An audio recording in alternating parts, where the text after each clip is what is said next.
Nothing warms the heart like people of different faiths coming together in difficult times, especially when the tolerance and compromise are always flowing in one direction only. Reuters reports.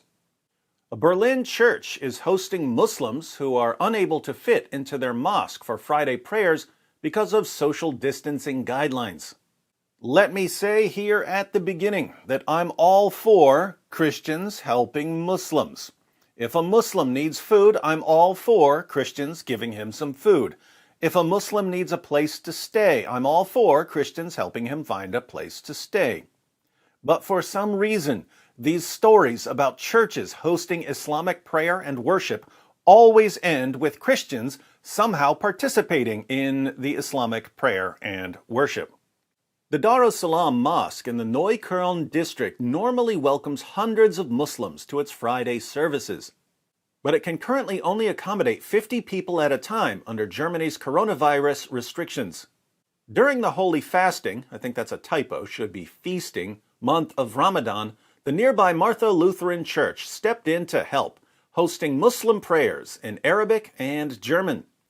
It is a great sign, and it brings joy in Ramadan and joy amid this crisis, said Muhammad Taha Sabri, the mosque's imam who led his congregation in prayer, watched over by a stained glass window depicting the Virgin Mary. Are your hearts warm yet? Muslims could have prayed in their mosque in batches of 50, but why not move the prayers to a local church, especially when the church is eager to invite Muslims to pray to the great God Allah, who commands his adherents to violently subjugate Jews and Christians.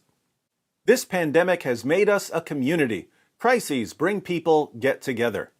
Places of worship reopened in Germany on May 4th after being shut for weeks under a coronavirus lockdown, but worshippers must maintain a minimum distance from one another of 1.5 meters. The church, a red brick neo-Renaissance building in Berlin's Kreuzberg district, could hardly offer a sharper contrast to the cultural center in Neukölln, where the Muslim congregation is accustomed to gathering. It was a strange feeling because of the musical instruments, the pictures, said worshipper Samir Hamdoun. But when you look, when you forget the small details, this is the house of God in the end. They're all the house of the great God Allah, if you're a Muslim. Just ask the pagans of Mecca. Their house of worship is now Islam's holiest site. And ask the pagans and Jews of Medina, who invited Muhammad and his followers in. Of course, the pagans eventually had to convert, and the Jews were expelled or slaughtered, but at least there's a huge mosque there now.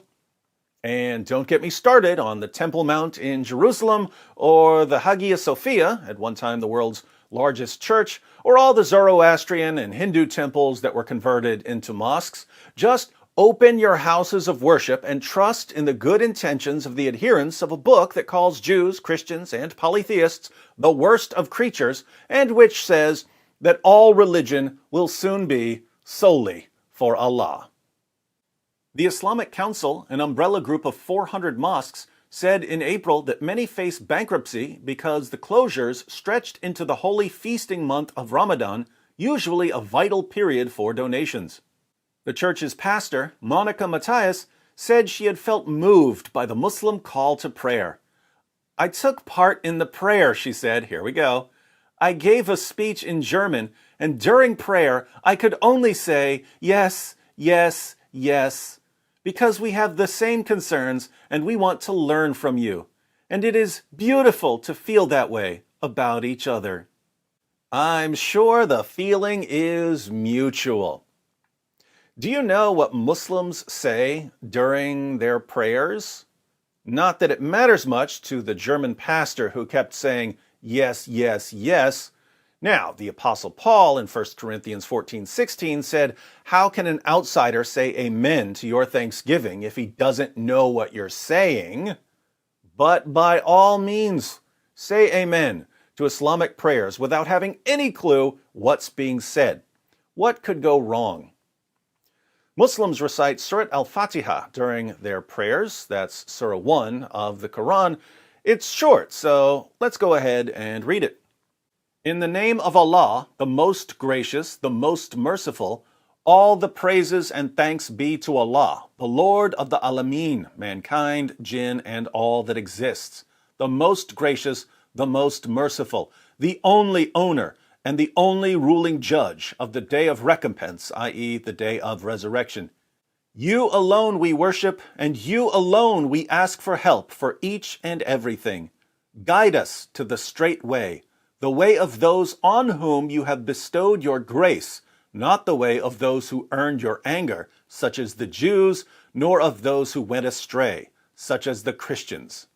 The translators add comments about Jews and Christians because, according to Muhammad and his companions, the phrase, those who earned your anger, refers to Jews, and the phrase, those who went astray, refers to Christians. So when Muslims pray, they're actually praying, O Allah, guide us to the straight way, the way of Muslims, not the way of Jews and Christians. They declare that Allah, the God of the Quran, who condemns the deity of Christ and the doctrine of the Trinity, is Lord over all that exists. And a Christian pastor, overwhelmed by the beautiful prayers, can only say, yes, yes, yes. Ever notice that these displays of solidarity always go in one direction? Either churches open their doors for Islamic prayers, or Muslims invite Christians into mosques to recite Islamic prayers. Women put on hijabs to show their solidarity, but it never occurs to Muslim women to dress like non-Muslim women to show their solidarity. Again, I'm all for Christians helping non-Christians, but I'm against being stupid. Jesus said, "Be wise as serpents, harmless as doves." He didn't say, "Be as stupid as a dove feeding itself to a serpent."